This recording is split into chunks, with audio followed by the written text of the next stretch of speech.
São João, capítulo 4, versículo 46. Deus abençoe a todos vocês, a paz do Senhor Jesus, bem-vindos à casa de Deus, amém? Também, já está? Está? É São João, capítulo 4, versículo 46 ao versículo 54. Vou pedir que todos leiam. Se você estiver usando a sua Bíblia, pode usar. Não tem a Bíblia aberta, esticação com o celular também pode poder entender. E nós vamos estar lendo esse texto. Tá certo? Tá. Eu vou estar lendo aqui, depois você acompanha com a leitura da que vai estar na terra, tá bom? São João, capítulo 4, versículo 46, diz assim, presta atenção. Mais uma vez ele visitou Caná da Galileia, onde tinha transformado a bem-fim. E havia ali um oficial do rei, cujo filho estava doente em Cafarnaum. Quando ele ouviu falar que Jesus tinha chegado a Galileia e vindo de Judéia, procurou-o e suplicou-lhe que fosse curar o seu filho, que estava à beira da morte. Disse-lhe Jesus: se vocês não virem sinais e maravilhas, nunca crerão. O oficial do rei disse: Senhor, vem, antes que meu filho morra. Jesus respondeu: olha a resposta de Jesus: pode ir, o seu filho continuará vivo. O homem confiou na palavra de Jesus e partiu. Estando ele que é um homem do pai, estando ele ainda a caminho, os seus servos vieram ao seu encontro com notícias de que o menino estava vivo. Quando perguntou se de Caio, perguntou a que horas? Quando perguntou a que horas o seu filho tinha melhorado, eles me disseram: a febre o deixou ontem, a 1h da tarde. Então o pai, aqui o versículo, versículo 53, por favor, Marcelo, nele veio. Então o pai constatou que aquela foi exatamente a hora em que Jesus lhe dissera: o seu filho continuará vivo. Repete comigo esse finalzinho, por favor. Assim ele e todos da sua casa creram. Vamos para o 54 para terminar. Versículo 54. Este foi o segundo sinal milagroso que Jesus realizou depois que veio da Judéia para a Galileia. Por que o segundo sinal milagroso? Porque o primeiro sinal milagroso é a transformação da água em vinho em casamento, chama as bodas de Caná da Galileia. Agora Jesus volta para o mesmo lugar, a mesma cidade. Por isso que é o segundo sinal, é o segundo milagre. Escute isso. Eu quero explicar algo para vocês antes de nós darmos esse texto bíblico. Eu quero que você entenda essa introdução. Por favor, preste atenção. Existe uma experiência única e inevitável nessa vida. É uma cena onde o tempo para, literalmente para. Onde você sente o chão firme desaparece debaixo dos seus pés. Eu quero que você imagine comigo esse quadro. Assim, o quadro é esse. É aquele cheiro penetrante, irritante, de cândida, desinfetante, de álcool, na sala de espera do médico. Mas não é só o cheiro, é aquele pipe monótono, irritativo e frio do monitor cardíaco, que você está numa sala de espera ou você está numa cama de um hospital sendo monitorizado, ou você está sentado numa cadeira de plástico fria, esperando a resposta de alguém que vai sair de uma sala de emergência, de consultor, e você está esfregando as mãos, você está suando frio. Ou você está segurando a mão do seu filho, ou você está segurando a mão da sua pareja, da sua esposa, do seu namorado, ou de alguém que você confia. O seu olhar está fixo na porta daquele médico. Tem segundos de silêncio. E quando o médico finalmente sai da sala, ele suspira com uma voz baixa, talvez uma tomografia, uma ressonância magnética, um exame laboratorial, uma biópsia, e o médico diz assim: eu sinto muito. Fizemos tudo o que era humanamente possível. Agora só resta esperar. Pensando nesse texto, eu tive uma conversa faz umas 2 semanas com um querido doutor, amigo nosso, ele é um oncólogo. Em português é oncologista, aqui na cidade de Guaxatamba. eu perguntei a ele, fui, doutor, como é esse processo de dar resposta de um paciente terminal, principalmente no estado terminal de um câncer, com grau já avançado, de metástases, como que é esse processo de dar essa notícia para a família? E a primeira coisa que ele disse foi isso: a faculdade nunca me ensinou a fazer isso. Existem protocolos na medicina, chamado protocolo Spike, por exemplo, que te explica que você deve levar a família com uma sala isolada, você deve encontrar um ambiente propício. Nunca vou me esquecer quando aconteceu um acidente na Grupo Galindo. Irmãs do ciclo de oração estavam atravessando a Branco Galindo no congresso, na Igreja Cerveja de Deus 9 de abril, era assim um bom carro para aquele acordo, pastor José. E no retorno, elas foram atravessar a Branco Galindo, elas não cruzavam na passarela, e as irmãs que estavam de mãos dadas. E os irmãos foram cruzar a cruz, se atrapalharam. E veio um Toyota Starlet, era um carro pequeno. E vieram um dos carros, o carro atropelou Fernando de maneira fatal. E o atropelamento foi tão grave que parecia que o rapaz em desespero deu rei e voltou a atropelar. Foi uma coisa horrível.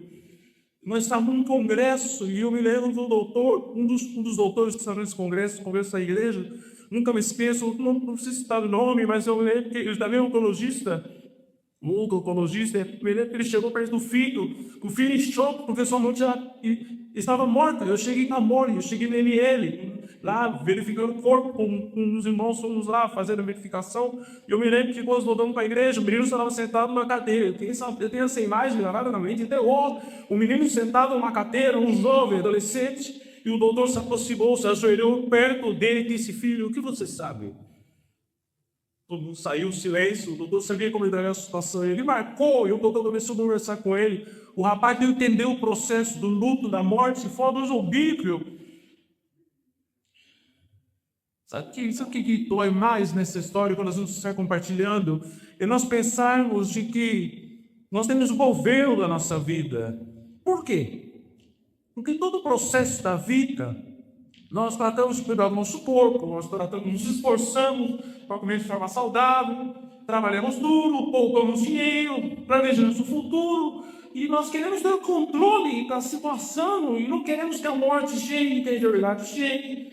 No relato de hoje, que nós lemos em São João, capítulo 4, na verdade é a continuação da série, que já estamos ligando aqui. A primeira pregação foi no dia 31 de maio. Eu preguei sobre o que acontece quando a dor e o sofrimento chegam na sua casa. E hoje estamos vendo um dos 7 milagres de Jesus. João reclama 7 milagres de Jesus. E aqui é um deles. Esse milagre. Um homem que viveu o colapso em primeira pessoa. Não era a segunda pessoa, a terceira pessoa. Ele viveu na primeira pessoa. O que significa? Primeiro, quem era esse homem? Ele era um oficial de um rei. Ele não era um donati, não era um ser ninguém. Era um oficial de um rei. Era um aristocrata. Era um homem que trabalhava na corte do rei Herodes Antipas. Ele era um oficial, ele tinha influência política, ao longo da história, ele tinha riqueza, ele tinha servos, ele tinha status social. E olha só, tão interessante porque, com toda essa influência, com todos esses recursos que esse homem tinha, ele tinha um limite. Com toda a sua influência, com todo o seu conhecimento, como diz em espanhol, a sua muñeca, a sua indicação, conhecia políticos, conhecia homens, ele tinha dinheiro, a sua influência, com tudo que ele tinha, ele não conseguiu comprar cura para a febre do seu filho. Claro que quando a Bíblia diz febre, a Bíblia não é um livro de medicina. A febre aqui pode simbolizar muita coisa, desde uma febre causada com uma enfermidade simples, viral, bacteriana, até uma sepsis, não sei, uma sepselia, não sei, coisas gravíssimas, uma meningite. A Bíblia não é um livro de medicina, só existe que ele tira a febre e o menino está na beira da morte, então era uma febre grave. Com toda a sua influência, ele não conseguiu comprar a cura para o seu filho. A criança estava agonizando na casa dele, consumido pela febre. O homem não morava nessa cidade que Jesus estava. O homem morava em Cafarnaum. Era um porto marítimo. Estava a 22 quilômetros de distância. Esse homem ficou desesperado. Cafarnaum estava embaixo do mar, sobre o nível do mar. E onde Jesus estava a 22 quilômetros ladeira acima. O homem sai num desespero de alma, um desespero terrível. Ele subiu as colinas íngremes da Galiléia até chegar a Caná de Galiléia. Ele foi buscar Jesus. Mas como começou tudo isso? Tudo isso aqui tem um ponto de partida. Não começou do nada, tem um ponto de partida aqui. Primeiro, ele ouviu falar que Jesus tinha chegado. Aliás, nós não lemos aqui, mas desde o versículo 43, Jesus sobe para Galileia e o versículo 44 vai dizer que Jesus ele não tinha fama, não tinha reconhecimento na sua própria cidade. Por quê? Jesus cresceu na Galileia. Então, quando as pessoas olhavam, ainda que Jesus tinha feito muitos milagres, mas preste atenção, isso é interessante. Jesus sai, o capítulo 4 termina a conversa de Jesus com a mulher samaritana, um poço ali, que saía, e Jesus sai, sobe para Caná de Galileia. Jesus tinha crescido lá, Jesus nasceu na Galileia. As pessoas viram Jesus menino, adolescente, todos conheciam Jesus, o filho do irmão José e o filho da Maria. Jesus era de cá, só que as pessoas não acreditavam. Mas aqui, esse homem é diferente. Esse homem é diferente. E aqui vai o primeiro ponto da mensagem.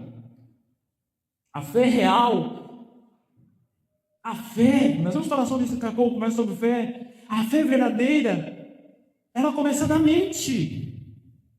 Não é somente um temperamento emocional. Isso tudo que eu vou dizer. Por exemplo, algumas pessoas dizem assim, algumas pessoas falam assim, a nossa cultura tem esses ditados, né? Você gosta de fé, mas eu gosto de fé, não é caminho não, não é caminho não. Olha, eu vejo, tem pessoas que vão na igreja, esse tem fé, esse tem fé. Você já viu, pastor, você já viu aquele mano? Esse tem fé. Para mim não, puxa, eu não consigo, sabe? Então, fé, eu não consigo, assim, mudar esse negócio de fé, não sei, não consigo ter a fé que você tem, mudar. Algumas pessoas pensam assim. Algumas pessoas pensam também que acreditar em Jesus, acreditar em Deus, porque esse homem ouviu falar de Jesus, ele não conhecia Jesus, ele ouviu. E algumas pessoas também pensam que, olha, esse é confuso. Algumas pessoas pensam que acreditar em Deus é dar um salto no vazio, assim, você desvira o seu cérebro, você se torna, em outras palavras, você faz uma lobotomia, né? Você parte do seu cérebro. Cerrando os olhos. Senhor, não. Esse homem matou assim. Ele não sabe a casa dele, tá vendo? Deixa ele acontecer, vamos ver se vai dar certo. Não. A fé dele foi racional. Ele pensou antes, ele ouviu, pelo que ele era um oficial, era matemático talvez, o tijolo dele, ele era um administrador, ele estava acostumado a fazer dados, ele estava acostumado a fazer planilhas talvez. Ele está acostumado a ver ali, calcular 2 mais 2, 4, vai crescer, for 4, raiz quadrada, não sei o quê. Ele está acostumado, ele era um administrador, ele era um oficial. Não era uma fé cega, que ele saiu da casa dele e as pessoas perguntaram, onde você vai? Carlos Tereza, vamos buscar Jesus, não sei o que está acontecendo, não sei se está certo. Não, a Bíblia não diz isso. A Bíblia diz que ele ouviu. O versículo 47 diz que quando ele ouviu falar de Jesus tinha chegado, ele procurou Jesus. Ele não teve um transe emocional na casa dele. E falou, peraí, que besteira é essa? Que tipo de fé é essa? Ele usou a sua mente. Ele fez perguntas. Ele procurou saber o que esse Jesus faz. Será que ele cura mesmo? O quê? Ele fez perguntas, eu não duvidei, talvez teve muitas dúvidas. Duvidar não é pecado, ter dúvidas não é pecado. Nós vamos ver isso no final, o tipo de dúvidas são essas. Mas ele usou a mente dele, fez perguntas, peraí, quem é esse Jesus? De onde ele veio? Quem? Mas peraí, ele não é filho de José, de Maria? Mas esse é o Messias? Ele avaliou as evidências, queridos. Ele pesou os dados, ele tomou uma decisão séria. O que na medicina, com os estudantes de medicina que estão aqui, se chama medicina baseada na evidência. Ninguém dá paracetamol porque acha bonito dar paracetamol com uma certa patologia. Ninguém dá um remédio X para a patologia Y porque achou bonito dar medicamento X para a patologia Y. Não, tem todo um transfundo de evidência. Medicina baseada na evidência para dar o medicamento X para a patologia Y, senão você não matar o seu paciente. É medicina baseada em evidência. O homem usou as evidências. A fé cristã nunca vai te obrigar a discutir isso. Eu sei que tem pessoas muito inteligentes aqui, vocês são inteligentes.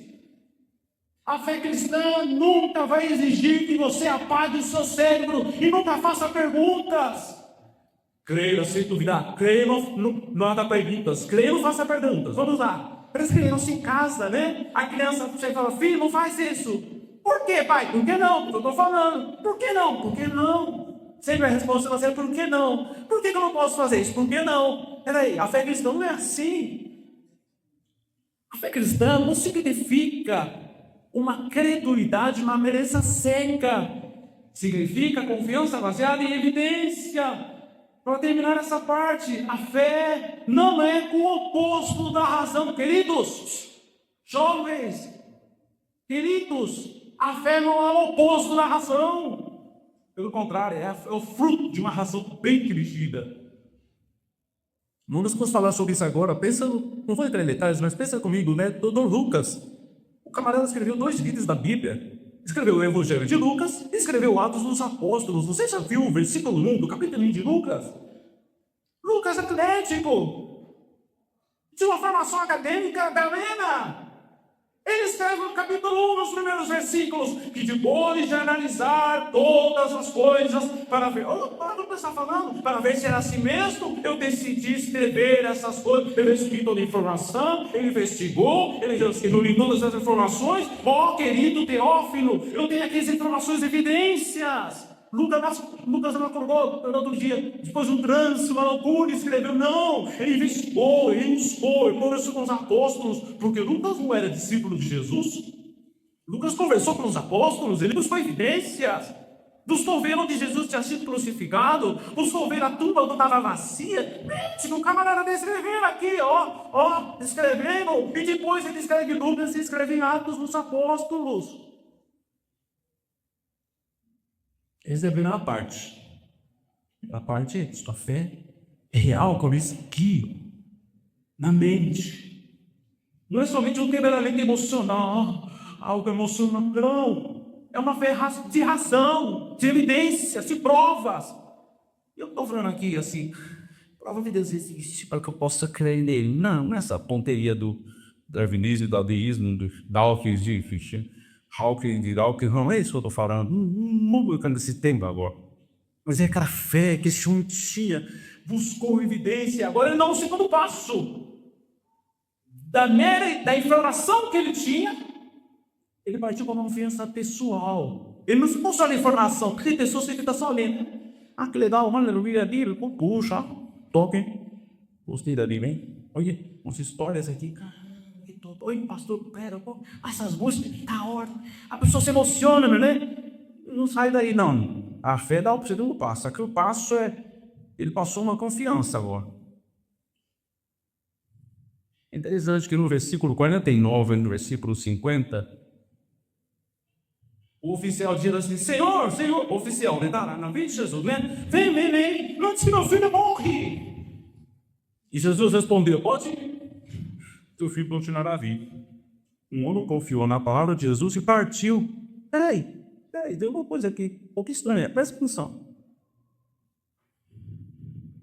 Existe uma distância grande entre você ter confiar, você ter uma ideia, né? Você ter uma ideia, você aprendeu uma informação nova, né? Que legal, aprendi uma coisa nova hoje, e você confiar a sua vida nessa informação. É igual aquela história de um grande equilibrista, malabarista. Ele atravessou as cataratas do Niágara várias vezes. Ele colocava uma corda de ponta a ponta, ele atravessava em cima da corda. Aí teve uma vez que ele atravessou e colocou uma cadeira em cima da corda, as cataratas do Niágara, e ele subiu em cima da cadeira e se equilibrou, e as pessoas aplaudiam. E depois, outra vez, ele pegou um carrinho de lã, uma carriola, e atravessou com um monte de tijolo, e as cataratas do Niágara sobre uma corda. Ele atravessou com a carriola, e as pessoas aplaudindo, maravilha, né? Aí quando ele chegou perto do pessoal, ele falou, pessoal, vocês acreditam de que eu posso cruzar várias vezes essa catarata do Niágara sem caminho? Todo mundo, sim! Aplaudindo, confiando, sabemos que você vai fazer isso. Ele perguntou, quem quer subir na carriola? Vem. Subi aqui na carriola. Ninguém subiu na carriola. Mas todo mundo lá aplaudindo, sim! Vamos lá! Eita! Cruzamos lá, ó! Olha o pessoal aplaudindo, esse malabarista, esse equilibrista top demais. Aí ele faz o convite, né? Sobe alguém aqui, agora vem você, sobe aqui na carriola, eu vou te levar. A pessoa falou, não, papai, não. É assim. Tudo bem, você pode estar de acordo com muita coisa. Você talvez vai na igreja, talvez você seja bem. Faz anos que você está aqui na igreja, ou você no Brasil ia na igreja. Você conhece muitas informações. Você conhece a história de Davi, de Sansão, que Jesus multiplicou os pães, água e transformado em vinho. E você tem um monte de informação. Agora tem que sair desse nível. Você tem que entrar no nível da confiança pessoal. Que você pode entregar sua vida a esse Cristo que você conhece tanto. Entregar sua vida para ele. Ele falou que não, entra aqui na carriola. Não. Então você tem que entrar na carriola. Tem que entrar no de mão. O interessante é que esse oficial aqui, quando ele chega perto de Jesus, ele vem com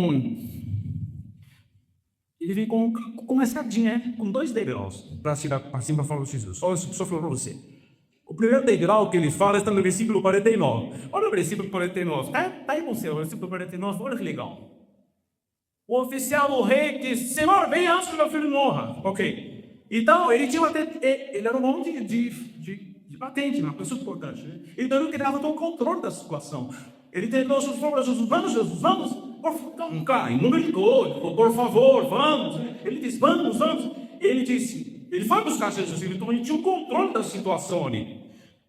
E o segundo degrau, o primeiro era esse, ele até tipo de controle, né? Vamos, Jesus, vamos lá. E o segundo degrau é esse limite que ele tinha, esse limite mental. Que ele pensou, peraí, Jesus tem que estar lá. Jesus tem que ficar lá. Porque presencialmente, né? Jesus, vamos lá. O senhor tem que estar lá. Não vale assim de longe, não é virtual, não é telemedicina, não é telesaúde, nada. O senhor tem que estar lá. O senhor precisa estar lá. Aí Jesus, no versículo 48, Jesus fala uma coisa impressionante. Olha domingo no versículo 48, hein? Jesus disse assim, puxa, se vocês não virem sinais e maravilhas, vocês nunca vão crer. Como assim? Sempre vai ter que ter um sinal aí, uma maravilha, vocês creem. Por quê? Pensa comigo, no Antigo Testamento, nenhum profeta, vamos pensar em Elias. Elias foi o maior dos profetas do Antigo Testamento que realizou milagres de cura divinas. De cura. Elias. Mas quando Elias era usado por Deus para realizar milagres, Elias ia presencialmente. A filha da mulherada, da viúva, né? Elias deitou.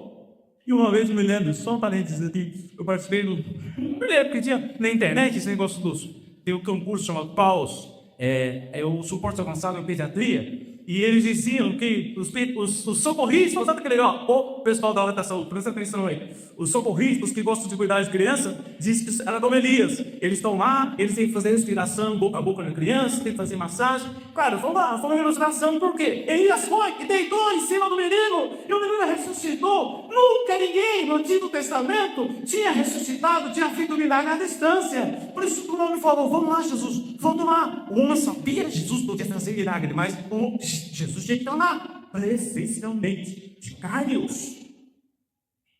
E Jesus fala dura neles, versículo 48. Jesus está dizendo assim, peraí, vocês estão me mostrando como uma ferramenta de emergência, né? Vocês querem o meu poder para resolver a crise de vocês, mas vocês não estão dispostos a confiar na minha pessoa. Jesus está falando, vocês só querem ver milagres, vocês só querem ver sinais. Vocês não confiam em mim, vocês estão buscando, e o mundo busca a carniça, vocês estão buscando só sinais. Até quando? Jesus ficou bravo, irmão. Ficou bravo dessa incredulidade do povo. Então Jesus muda tudo. Mudou tudo, acabou, falou. Primeiro, não vai comer para Cafarnaum. Jesus não vai. Jesus não dá um espetáculo visível. Jesus só disse uma palavra, uma frase, leu quatro palavras. No versículo 50 aqui, pode que o seu filho vai ficar vivo, o seu filho não chegar lá vive. E outra versão vai, e teu filho vive. Como assim vai, e teu filho vive? Vamos lá. Primeiro, aqui está acontecendo alguns milagres, e você tem que prestar atenção. Você se lembra que lá no capítulo 20, não sei, coloca cá, São João capítulo 20, versículo 30 e versículo 31. Por que esse milagre está escrito aqui? Enquanto o Marcel coloca lá, olhe para cá. Os evangelhos, Mateus, Marcos, Lucas e João, retratam os 35 milagres de Jesus. 35. Olha o versículo 30. Eu já vou explicar isso. Jesus realizou na presença dos seus discípulos muitos outros sinais milagrosos que não estão escritos nesse livro. 31. Mas estes sinais foram escritos para que vocês creiam que Jesus é o Cristo, o Filho de Deus, crendo tenham ouvido em seu nome. Deixa aí. Jesus realizou 35 sinais, 35 milagres. 3 ressurreição. Depois Jesus realizou aqui, ó. Eu anotei aqui para não esquecer. 3 ressurreição. 17 milagres de cura. Aqui, 17 milagres de cura. O que mais? 17 milagres de cura. 6 libertações, ou seja, 6 exorcismos, liberou pessoas endemoniadas. 9 milagres foram com as leis da natureza. Andou sobre o mar, transformou água em vinho, multiplicou pão, as leis da natureza. Foram 35 milagres em total. Só que João, eu expliquei isso na primeira pregação, mas eu vou repetir, que é importante ressaltar isso. João, dos 35 milagres, João seleciona 7. 7. Por que João seleciona 7? Porque ele diz, esses 7, ou seja, esses milagres que estão aqui, João só tem 7 milagres de Jesus. O 8º foi depois da ressurreição. Mas antes da morte só teve 7 milagres registrados por João. João disse que esses 7 foram escritos para quê, João? Por que você selecionou tanto? Sim, minuciosamente. Por quê? Para que vocês creiam que Jesus é o Cristo. Tem um propósito apologético. Defender. Ele é o Cristo. Apologético. Ele é o Cristo. Não tenha dúvida, esses milagres são sinais. Para provar. Eu falei isso na anterior pregação. Um sinal, uma placa de sinalização na rua, não é para você está no celular, por exemplo, a Praça das Bandeiras, e você não sabe chegar na Praça das Bandeiras, e você está vindo ali pela rodovia, e está um letreiro escrito assim, Praça das Bandeiras a 500 metros. Você não para no letreiro e fica assim, que lindo letreiro, caramba, que letreiro, saca foto, selfie, letreiro. Não, o letreiro tem um propósito de indicar um lugar. Então você olha o letreiro e vai para o lugar.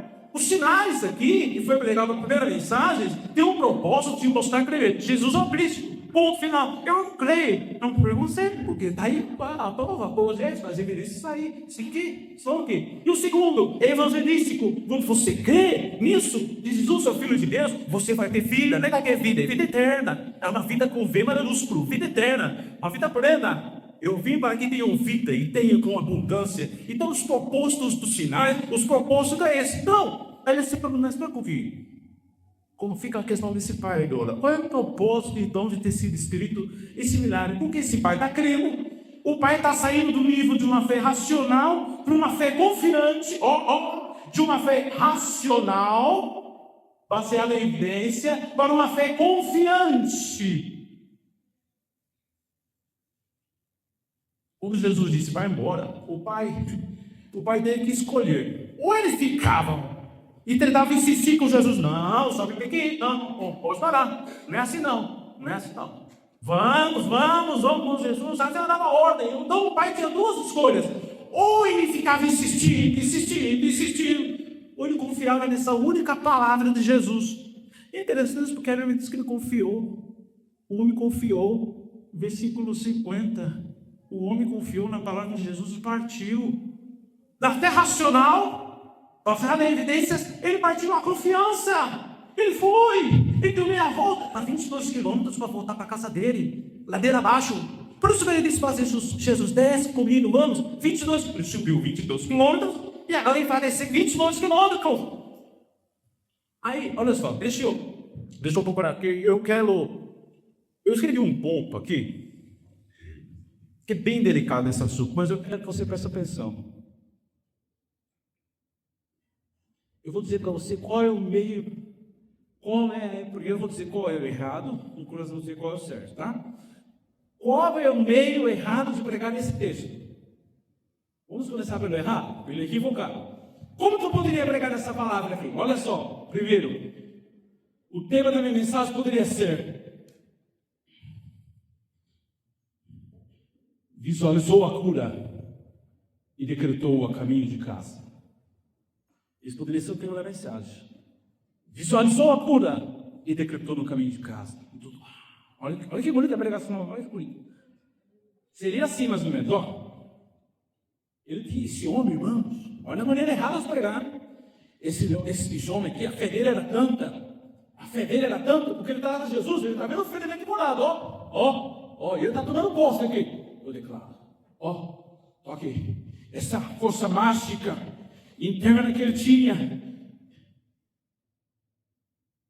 Esse tipo de mensagem vai transformar a fé desse homem em uma obra humana baseada no esforço mental dele. Está visualizando aqui, positivo, pensa positivo. Por que ser positivo? Tem que pensar positivo. Vive para sua melhor serviço. Deixa eu te falar. Faz muitos anos, um familiar me deu de presente. Ele queria me dar um livro. Assim, tinha um livro, mas ele me indicou assistir um filme. Faz muitos anos, eu morava em São Paulo. E esse familiar me disse assim: assiste esse documentário, é muito bom. Eu falei: qual é o documentário? Ele disse: O Segredo. Aí eu fiquei super animado, porque eu falei: se será para eu descobrir o segredo? Ele falou: assiste para você descobrir o segredo. Eu falei: maravilha, para descobrir esse segredo. E eu confesso que achei umas 2 vezes, que titulares que criou o roteiro do filme, da narrativa, do documentário, as coisas, fiz parte do livro. E eu fiquei pensando, aquele livro, aquele documentário te ensinava você a abrir as portas do universo. Você tinha somente, na sua mente, você tem o poder de abrir o universo para você. Você tem um segredo dentro de você. Aí apareciam vários artistas falando que o segredo, e falaram, é uma chamada fé psicologizada. Você usa o poder da sua mente e não a força da sua fé. E se o milagre não acontecer? Não aconteceu porque você não teve fé suficiente. Simples assim. Deixa eu contar uma história. Eu era jovem, recém-casado, me lembro que eu recebi um obreiro na casa da minha avó. Antes da minha avó falecer, o obreiro de uma igreja visitou de uma outra igreja. Nem merecia ser chamado de inveja. Esse obreiro tocou a porta e foi visitar a minha avó. E ele olhou para a minha avó, estava já velhinha, passando por enfermidade, já com busca e apreensão, parte de cemitério, várias coisas já. Eu estava orando para Deus dar livre para a senhora. Ela estava sofrendo muito, irmãos. É um processo fisiológico da velhice. E esse obreiro, ele chegou com boa intenção, disse: a senhora quer ser curada? Eu falei: complicou. Ela falou: sim. Eu vou usar Alagoas, aquela merda. Sim. Eu creio, eu vou ser curado. Melhorou, porém, não. E não aconteceu nada. Aí ele saiu e falou assim: porque a senhora não teve fé suficiente no Josefa. Miserável. Desgraçado. Se tinha alguém que eu conhecia, tinha fé, aquela mulher, meu Deus do céu. Eu me lembro quando eu fui batizado do Espírito Santo, nem na Assembleia de Deus eu fui batizado, em outra comunidade, em outra igreja, eu fui no ônibus falando em línguas, cheio de pio. Eu cheguei em casa falando em línguas, toda a minha puta, minha avó começou a falar em língua, e começou uma coisa tremenda, aquela mulher cheia de fé, e esse miserável entra e diz que ela não foi curada porque ela não teve fé. Essa confissão positiva, essa ideologia psicologizada. Eu poderia pregar desse jeito, seria lindo. A segunda maneira de pregar esse texto seria: queridos irmãos, olha esse homem, ele deixou todo o seu status, ele deixou inclusive assim, com favor nacional, ele, não? Música fundo, lá, ali o Marcelo colocou na música pesada, assim, né? Ele deixou tudo para trás. Ele caminhou debaixo de um sol causticante, 22 quilômetros, para buscar Jesus. Se você não se esforçar igual a Ele, vá, querido, Deus não vai te abençoar. Mas se você fizer um esforço nessa noite, Deus é obrigado a te abençoar. Aleluia! Aleluia, nada, isso é a teologia do demônio. Por méritos comerciais, eu faço a minha parte, Deus tem que me pagar com milagre. Você quer saber onde isso aconteceu na Bíblia? Lembra da parábola dos 2 filhos? Algumas vezes eles chamam parábola do filho pródigo, mas o texto é parábola dos 2 filhos. O filho mais novo sai, gasta tudo e volta para casa. Pobre, miserável, gastou tudo. E o pai dá uma festa. Só que o pai dá uma festa do dinheiro do irmão mais velho. Porque antes do filho ir, dividiram a herança, o pai ficou sem nada, e não a herança foi dividida entre o filho mais novo e o filho mais velho. O filho mais novo gasta tudo, volta para casa, e o pai dá a festa do dinheiro do irmão mais velho. Quando o irmão mais velho chega em casa, fala: que barulho é isso aí? Que negócio é isso aí? O pai não tem dinheiro? Mas não está gastando meu dinheiro. O pai vem e o rapaz tem uma porta assim, ó, emburrado. Tá na porta, é feio, pô, o cara tá na porta. E o pai vem, ô meu filho, entra aí, vamos lá. Uma carninha ali, assada, top, mas vamos lá com uma carninha, vamos lá. O senhor não cedou, o senhor não estava onde vivia. Falou, não, conversei, gastou. Rapaz, vai gastar tudo aí com prostitutos miseráveis, encheram todas, gastou todas. E agora vem aí, vai. Meu filho, não vou entrar nada. Pai, eu estou aqui com o senhor. Olha o filho mais velho, pai, eu estou com o senhor todo esse tempo. O senhor, pai, eu te sirvo. Eu te sirvo? Como assim? Você é filho, rapaz? Eu te sirvo. Ele te colocou na posição de escravo. Em outras palavras, eu sou seu escravo, pai. Eu estou aqui todos esses anos, o senhor nunca matou um cabrito para me compartilhar com meus amigos. Agora vem esse seu filho. Esse chamou de nome. Vem esse seu filho. Gasta tudo e agora vem aquilo mais. E você acha que, rapaz, olha o conceito do irmão mais velho. O cara estava revoltado. Eu mereço, pai. Eu mereço, porque tanto senhor nunca me deu um cabrito. Agora vem esse miserável aí, gasta todo e só mata um novilho cevado para ele. Olha essa mentalidade, irmãos. O que acontece com esse disco de teologia, com essa pregação? Que se o milagre não acontecer, a pessoa vem ali e diz, olha, o seu esforço, o seu esforço, hein? Se o milagre não acontece, a pessoa fica amargada com Deus. A pessoa fica amargada com Deus. Quem mora da igreja, passa o dia ao pastor, critica a igreja, nunca mais entra em nenhuma igreja, está amargada, está lá, cristão. O que aconteceu? Não, estou com raiva de Deus. Querido, o oficial aqui não veio com esse pensamento não, viu? O mundo dele caiu. Não estou falando, a casa caiu. Ou você acha que ele não tinha dinheiro para contratar médicos? Ele contratou, mas não deu certo. A casa dele caiu. Ele veio num colapso total. Ele foi obrigado a esvaziar as mãos dele. Ele veio de mão vazia. Jesus não respondeu a esse homem pelos quilômetros percorridos. Jesus respondeu devido à sua desesperada necessidade. Jesus viu a necessidade. Então, essa segunda pregação seria bem perigosa. E a terceira e última pregação, que não deveria ser pregada aqui, nesse texto, é essa. Queridos, o título de hoje é esse. Passo 1, humilha-te. Passo 2, insiste. Passo 3, crê na palavra. Passo 4, reclama a tua vitória. Converte essa relação com Cristo numa equação matemática de passos. Peraí. Reduz a ação do Espírito Santo a uma força dócil. Quem assistiu Nárnia vai lembrar dessa fase, que quando lá no Nárnia, no reino de Nárnia, quando o Aslan por primeira vez está chegando, Aslan está chegando, o leão, e toda a expectativa, lembra? Aquele que foi o primeiro, o feiticeiro, o leão e o guarda-roupa, esse assim se chama, né? Feiticeiro, o leão e o guarda-roupa. E quando Edmundo está ali, Lúcio, está todo mundo ali, está lá esperando, quem é o rei? Quem é o rei? O rei de Nárnia. E daqui a pouco, que cena espetacular. Sai o leão. Nossa, a juba. Que cena espetacular quando Nárnia sai o leão. E ele pergunta, o rei de Nárnia é um leão? Queridos, escute isso. Cristo não é um leão dócil, domesticado, que eu posso domesticar ele segundo meus desejos.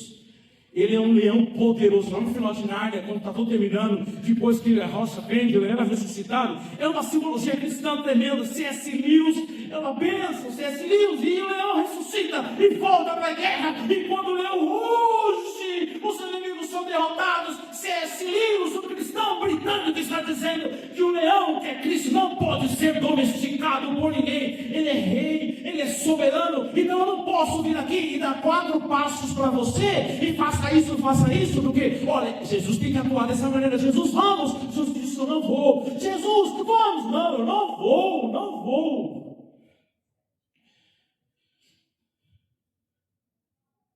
E o último ponto é esse. Depois de tudo isso, o pai volta para casa.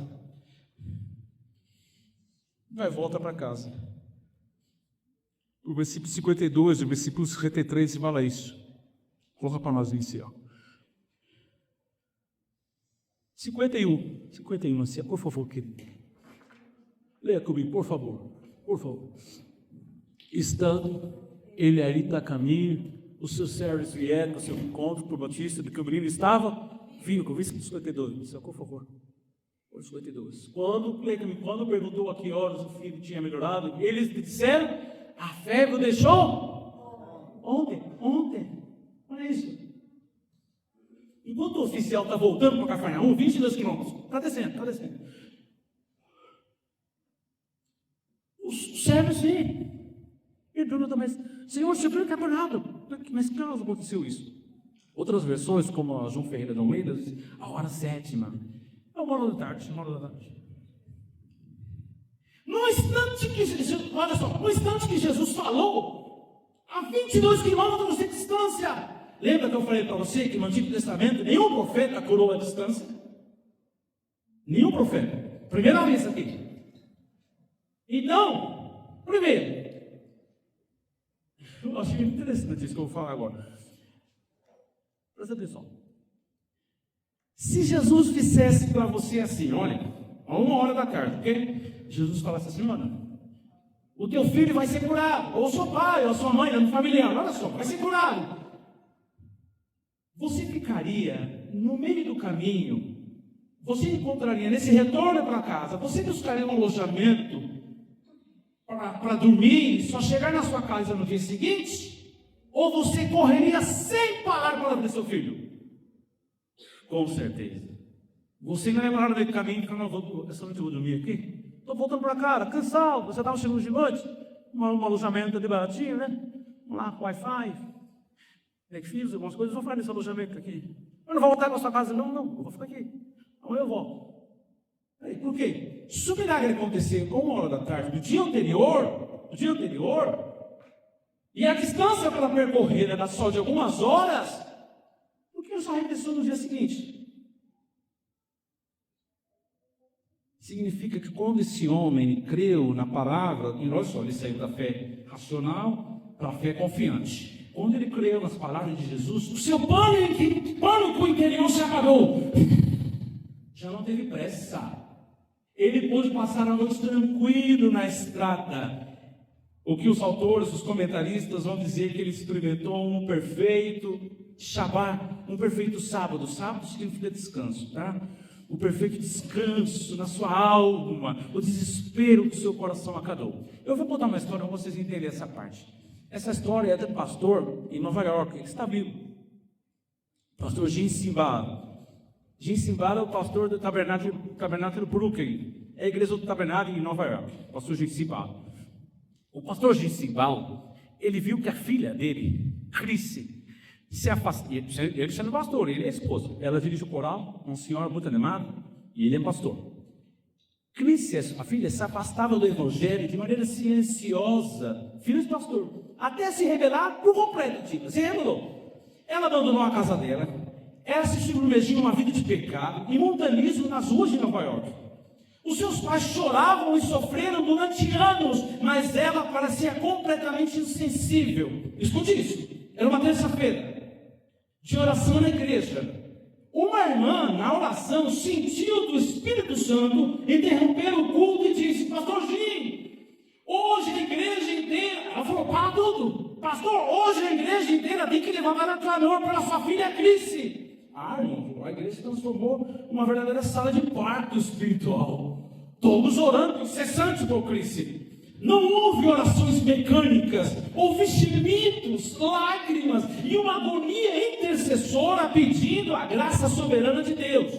Ao terminar, passava meia-noite, o pastor Jim voltou para casa e disse à sua esposa com uma paz profunda. Olha o que o pastor Jim disse à sua esposa: se tem um Deus no céu, a nossa filha foi libertada hoje.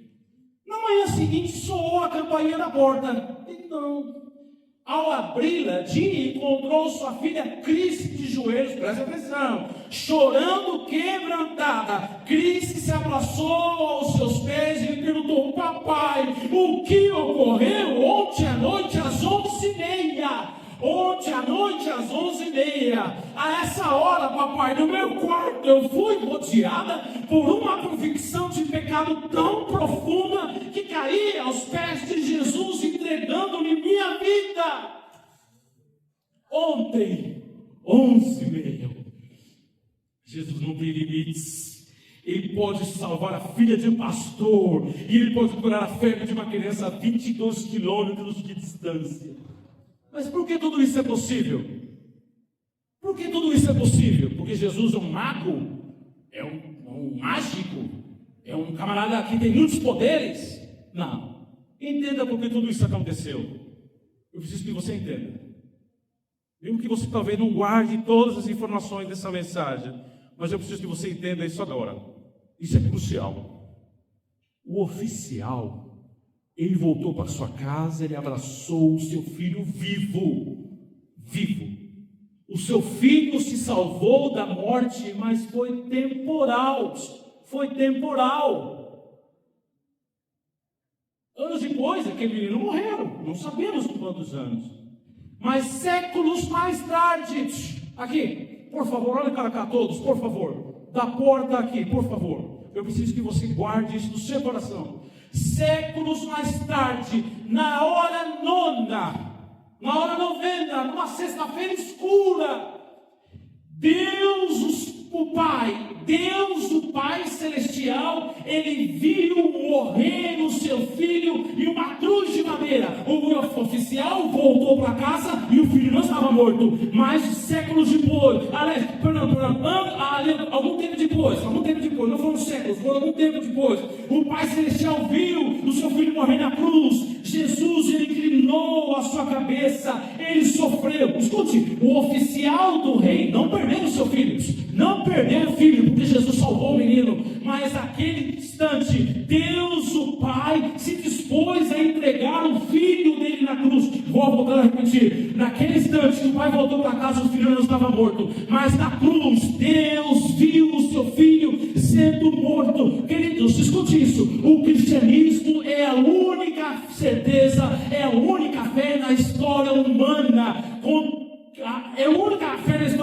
cujo Deus tem cicatrizes de dores e de morte. As cicatrizes de Cristo na cruz é a garantia de que o seu sofrimento não é indiferente. Jesus não foi indiferente ao sofrimento do Pai.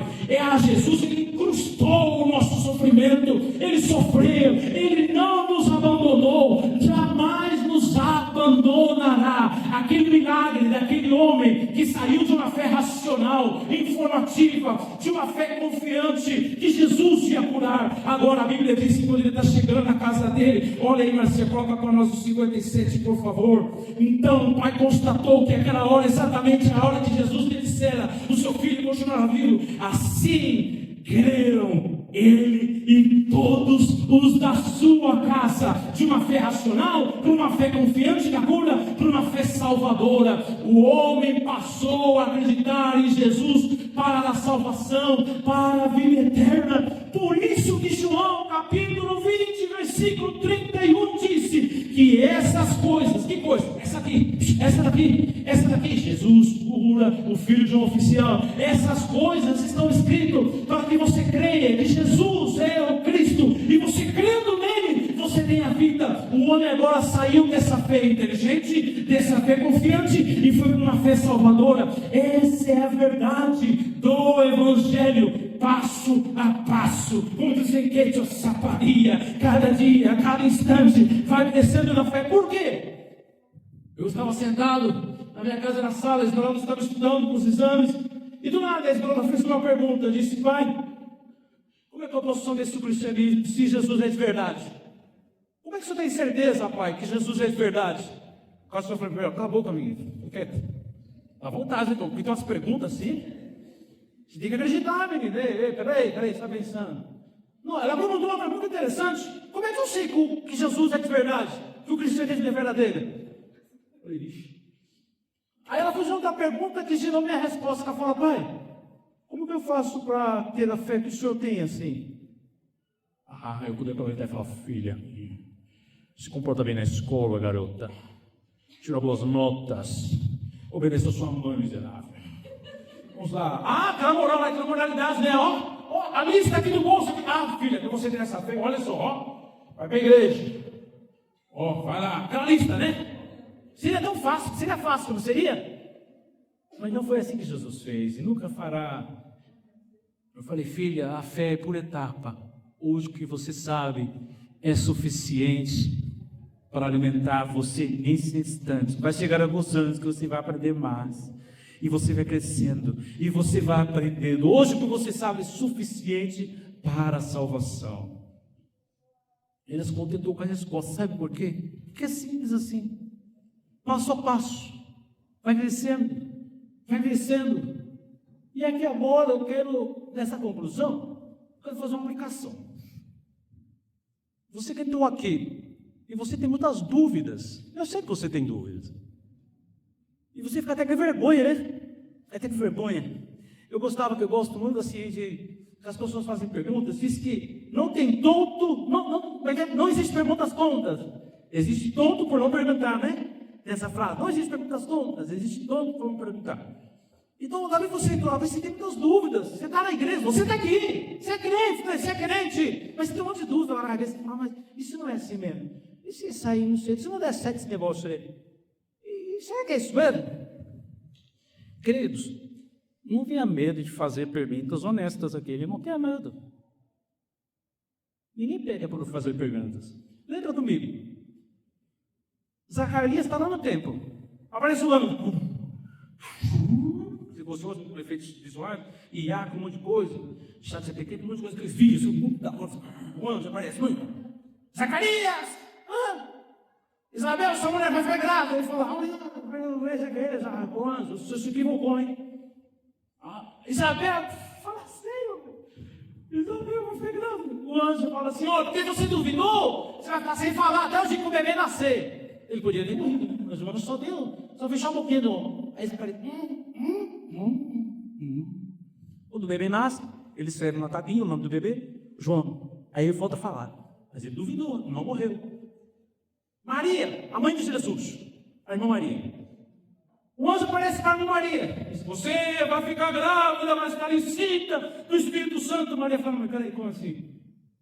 Não, peraí. Como vai ser isso? Maria não disse assim. Eu não, sai fora. Eu não. Não. Maria disse assim. Como é que é? Explica aí. Aí o anjo explicou. Outro exemplo do Antigo Testamento. Sansão e a esposa dele. Não, os pais de Sansão. Esquece Sansão e a esposa. Os pais de Sansão. A mulher está lá, o anjo aparece e diz, você vai ficar grávida, o Espírito Santo vai vir, e o seu marido vai te embaraçar, vai te engravidar, vai ser meu filho, vai ser uma bênção, vai ser um juiz. A mulher, filha, eu vou ficar grávida. Ela volta para casa, fala para Manoá, qual é que Sansão? Nem tinha, né, dona? Eu, maridão, o anjo disse que eu vou ficar grávida. Aí, vamos para passeio, ficar grávida, né? Manoá fala, peraí. Se é verdade mesmo, o anjo vai ter que voltar e falar comigo. Como é que fala sobre você? Eu sou o pai do menino, só avisando para você. Que história é essa? Que gravidez mais estranha é essa? O cara duvidou. Ele duvidou. O anjo podia falar miserável, vai morrer. Não, Manoá está lá, daqui a pouco o anjo aparece de novo. E falar, meu irmão, se você pai de Sansão, tá? Sua filha tá grávida, com um monte de coisa e tal. Aí Manoá fala assim, mas tudo bem, se a gente vai ter um filho, como é que eu vou criar esse menino? Me dá um manualzinho de como é que eu vou criar. O anjo poderia falar, fala sério, rapaz, seja um milagre que ele vai ficar grávida. Você tem uma nova criação de filhos ainda. O anjo deu. Olha, Manoel, não corta o cabelo dele. Não deixa igual o Samuel, não, assim não. Porque ele tem que ter o cabelo, ele é nazireu, tem que ter o cabelo branco, a barba branca, não pode tomar vinho, não pode tocar em defunto. Deu um manual para o pai de Sansão. Peraí, duvidar nunca foi pecado. Quando o seu homem aparece para Jesus, disse, Senhor, meu filho está terrivelmente endemoniado. Cura meu filho. Jesus falou, creia, rapaz. O homem falou assim, Senhor, ajuda na minha incredulidade. Isso é fé. E Jesus podia falar, miserável, eu estou querendo curar, você está incrédulo. Jesus podia dar uma lavada nele. Deu não. O Jesus falou, creia, o seu filho está curado. O homem falava, ajuda na minha incredulidade. Eu não posso, não creio, eu não consigo. E Jesus ajudou ele. Agora tem um porém, né? Essa dúvida que você tem é uma dúvida de fazer piada? De zombar do nome de Cristo? É uma dúvida de humilhar os crentes?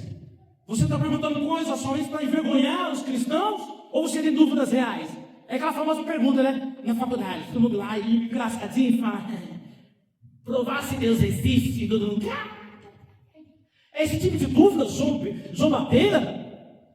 Não, essa dúvida, isso aí é para zombar, mas aquela dúvida séria, vai lá, está preocupado com sua família, olha a situação de Bolívia, não sabe nem se vai conseguir terminar a faculdade, não sabe se vai conseguir um trabalho, não sabe se vai casar, não sabe se vai conseguir um emprego, não sabe de nada, aquela dúvida, aquela angústia. Jesus nunca expressou isso. Isso é para você que duvida. Jesus não despreza a sua dúvida, nunca desprezou. E o último aqui é você que é cristão, olha, você é crente, hein? Ó, você que é crente aqui, crente, presta atenção, ô crente, você que está tentando comprar a Deus o seu bom comportamento, as tuas orações, os teus serviços, os seus jejuns. Você quer comprar a Deus de qualquer maneira, você quer conseguir aí, você quer fazer um esforço aí para ter um argumento para chegar para Deus e falar assim, amor, olha só, estou aqui, vamos esforçar. Isso não é fé, isso é mérito. E para você que uma cura física, você talvez está gemendo de dor, está passando por uma enfermidade, você não está sozinho. O Cristo da história, não é um Cristo fictício, não é um Cristo mitológico, é o Cristo da história. Ele não te observa à distância. Ele segura a tua mão ferida pelas enfermidades, pela dor, que sabe a dor no seu coração. Talvez não é uma enfermidade física, talvez seja, mas talvez uma enfermidade emocional. Seu coração está ferido. São as mãos feridas dele que segura as suas mãos. O oficial creu na palavra, voltou para casa, o filho foi curado e a família foi salva. Jesus estava preocupado com a salvação espiritual da família. Jesus poderia ter ido, curava o menino, acabou, bora pessoal, como café, bora. Não, Jesus estava preocupado em salvar toda a família, mais do que uma cura física, a salvação da alma. O trabalho pesado, olha para cá, por favor. O trabalho pesado já foi feito na cruz do Calvário, quando Jesus disse, está consumado. Essa é a verdadeira fé salvadora, de uma fé racional, de uma fé confiante na cura, que não está errado, mas essa fé progredir alcançou um nível de fé salvadora, que salvou toda a família. Eu quero orar com você. João está dizendo, tem 35 milagres, mas eu selecionei 7. Porque cada um desses 7 explica o porquê está escrito aqui. João viu a história, João falou, essa história vai entrar no meu evangelho, essa merece entrar, caramba, da história. E João escreve, essas coisas, muitos outros milagres foram feitos, que nem caberiam aqui, mas esse aqui está escrito, para que vocês creiam que Jesus é o Cristo, e crendo nele, vocês tenham uma vida eterna. Amém. Eu quero orar com vocês, fiquem em pé, por favor. Eu não sei aqui, olha aqui, eu não sei que nível você está, eu vou ficar perguntando também, é ridículo isso, né? Se você está na fé racional, eu só quero que você entenda. Talvez alguns estão na fé racional, estão buscando evidência, está ali investigando, né? Está investigando. Será que é isso mesmo? Será que é isso mesmo? Você já passou por uma fé que você confia em Jesus para alcançar milagres? Ou você, ou como esse nome é, que maravilhoso você está tratando, por favor. Ou você está numa fé salvadora, escolhe para cá. Que nível de fé você está? Fé racional? Fé que tem poder para realizar milagres? Ou uma fé que está escrita aqui no último versículo? Volta lá no versículo 53, Marcelo. Nós vamos orar baseado nesse versículo aí. Versículo 53. Vamos orar baseado nesse versículo aí. Vamos ler juntos? Vamos lá, pessoal. 1, 2, 3. Então o Pai constatou que aquela fora exatamente a hora que Jesus lhe dissera: o seu filho continuará vivo. Forte! Assim ele e todos os da sua casa creram. Essa é a fé salvadora. Essa é a fé que dá vida eterna. Eu quero orar com você. Aí onde você está? Eu não sei que nível de fé você está. Mas não se esqueça. O homem ele caminhou em fé. Em fé. O ministério falou, vai, esse livro é tão bonito esse hino que eles cantaram. Fala do nome de Jesus. É esse nome que nós pregamos aqui hoje à noite. É esse nome que nós proclamamos aqui. E onde você está, você vai fechar os seus olhos e você vai orar. E vai dizer, Senhor, me ajuda, aumenta a minha fé. Senhor, olha essa oração desse pai. Senhor, me ajuda na minha incredulidade. Me ajuda a crer, Senhor. Me ajuda a crer. Olha essa oração. Senhor, me ajuda a crer, por favor. Eu quero crer. Eu não estou conseguindo. Eu não estou conseguindo. Não vai cair nenhum raio aqui para te matar. Jesus vai olhar essa oração e vai falar, isso é fé. Isso é fé. Isso é fé. Isso é fé. Eu não estou conseguindo, Senhor, não dá mais. Até aqui, o meu limite está aqui. Eu não consigo. Jesus fala, é isso, creia, volta para sua casa, seu filho está curado. Deixa eu só perguntar isso rapidinho aqui. Isso é muito comum, pastor José, pastor Júnior, que está aqui sabem disso. É muito comum depois do culto, você vai pregar nas comunidades, nas montanhas, e é muito comum depois do culto, as famílias virem e falar, pastor, olha pelo meu filho, olha pela minha esposa. Alguns faz foto, né? Alguns, eu me lembro de Chapada, é muito comum isso. Vem e fala, missionário, olha pelo meu esposo, ele está lá, nunca veio para a igreja. Seria muito fácil eu falar assim, vai, o seu esposo vai ser curado. Seria fácil, mas Jesus não ensinou esse texto aqui, não é para ensinar uma fórmula mágica. Não é ensinar uma técnica de cura divina, senão que ensina o princípio da fé confiante. O ministério vai estar louvando e nós vamos declarar o nome de Cristo. Você vai pedir que Deus aumente a sua fé, abençoe sua família, ore pela sua faculdade. Vamos lá, ministério, em nome de Jesus. Pode orar, queridos, enquanto o ministério está